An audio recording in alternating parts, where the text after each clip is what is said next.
Selanjutnya adalah bahasan mengenai pentingnya keputusan pada sebuah supply chain. Rancangan, perencanaan, dan operasi pada sebuah supply chain memberikan peran yang penting pada sukses atau gagalnya sebuah perusahaan. Untuk tetap dapat bertahan, maka supply chain harus beradaptasi dengan teknologi dan ekspektasi pelanggan. Contohnya di sini adalah Walmart, Amazon, dan 7-Eleven. Ketiga perusahaan ini adalah contoh perusahaan yang berhasil dalam merancang dan merencanakan serta mengoperasikan supply chain-nya. Contohnya di sini adalah Walmart. Walmart berinvestasi besar pada infrastruktur transportasi dan juga informasi untuk memfasilitasi aliran barang dan informasi yang efektif. Walmart merancang supply chain-nya dengan mendirikan klaster toko yang berada di sekitar pusat distribusi untuk memfasilitasi permintaan barang yang telah habis pada toko serta untuk mendapatkan pembiayaan yang lebih efektif. Jadi di sini terdapat retail store atau toko yang akan difasilitasi oleh distribution center Walmart, kemudian akan dikirimkan melalui distributor yang dimana posisi retail store ini tidak terlalu jauh dari distribution centernya.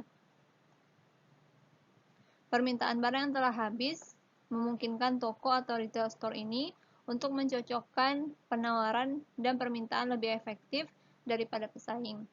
Walmart juga telah berhasil dalam kolaborasi dan berbagi informasi dengan pemasok sehingga dapat menekan biaya dan meningkatkan aliran barang.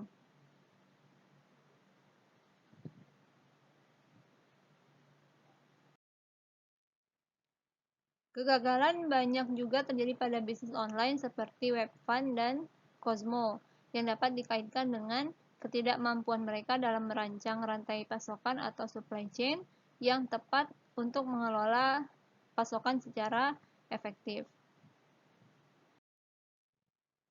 Contoh di sini adalah Webvan. Webvan merancang rantai pasokan atau supply chain-nya dengan mendirikan beberapa gudang besar di berbagai kota besar di Amerika Serikat, tempat di mana bahan makanan akan dikirim langsung kepada konsumen.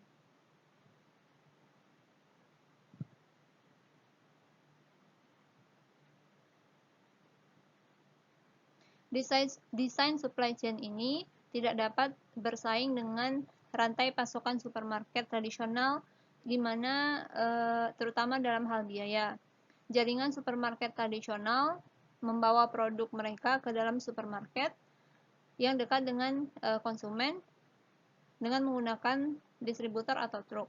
Kemudian dengan strategi ini maka biaya transportasinya menjadi sangat rendah dan pelanggan hanya perlu untuk berkunjung ke supermarket untuk melakukan pembelian barang. Sebaliknya, Webvan mengubah inventarisnya sedikit lebih cepat daripada supermarket, tetapi mengeluarkan biaya transportasi yang jauh lebih tinggi untuk mengirimkan produk kepada semua pelanggannya.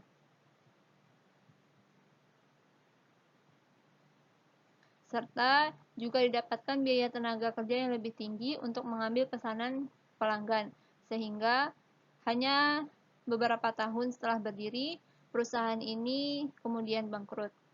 Sehingga dapat disimpulkan bahwa perancangan, perencanaan, dan keputusan operasi pada supply chain akan memainkan peran yang penting dalam keberhasilan atau kegagalan perusahaan.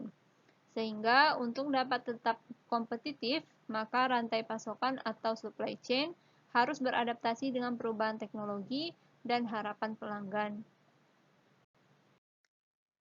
Manajemen supply chain yang sukses akan membutuhkan banyak keputusan yang berkaitan dengan arus informasi, produk, dan keuangan. Dan setiap keputusan itu harus dibuat untuk meningkatkan supply chain surplus. Nah, keputusan ini akan dibagi menjadi 3 fase atau kategori, yaitu yang pertama adalah supply chain strategi or design, supply chain planning, dan supply chain operation. Pada fase ini, perusahaan akan memutuskan bagaimana struktur supply chain yang akan dijalankan untuk beberapa tahun ke depan.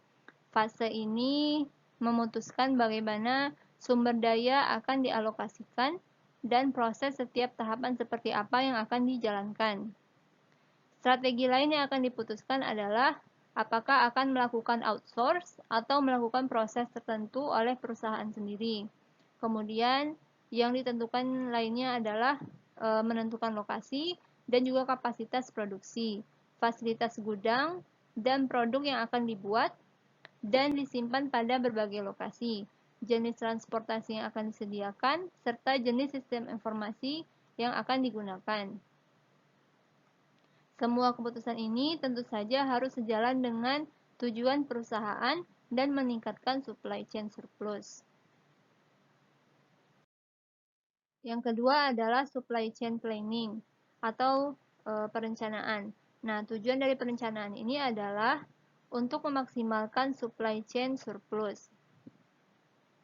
Perusahaan akan memulai fase perencanaan dengan memprediksi permintaan dari pelanggan dan berbagai faktor lain untuk 1 tahun ke depan. Nah, perencanaan ini termasuk di dalamnya adalah menentukan lokasi pasar, perusahaan manufaktur, peraturan inventory yang berlaku, serta waktu dan tujuan pasar, serta biaya promosi. Selanjutnya adalah supply chain operation. Nah, pada fase ini, perusahaan akan membuat keputusan mengenai permintaan setiap pelanggan. Pada tingkat operasi ini tujuannya adalah untuk menangani permintaan pelanggan dengan pelayanan yang terbaik. Perusahaan akan mengalokasikan inventory atau produksi berdasarkan permintaan setiap pelanggan. Kemudian perusahaan akan menentukan tanggal kapan permintaan akan dipenuhi, menghasilkan daftar barang yang akan diambil dari gudang, mengalokasikan permintaan pada pengiriman, kemudian menentukan jadwal pengantaran barang, dan menentukan barang yang akan diisi ulang.